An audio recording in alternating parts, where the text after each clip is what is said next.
To make the best use of the ramps I was given, I decided to dry some.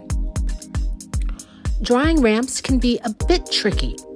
While the leaves dry very quickly, their succulent stems take longer to become completely dry. But completely dry is what's needed to prevent any mold, and you don't want your hard work spoiled.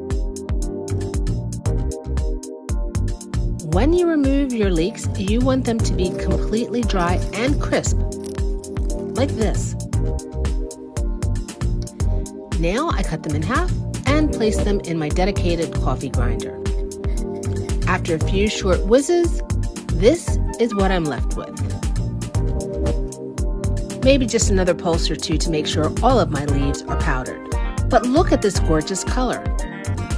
You can now use this ramp powder to make ramp salt, or as I've done in this case, just leave it plain.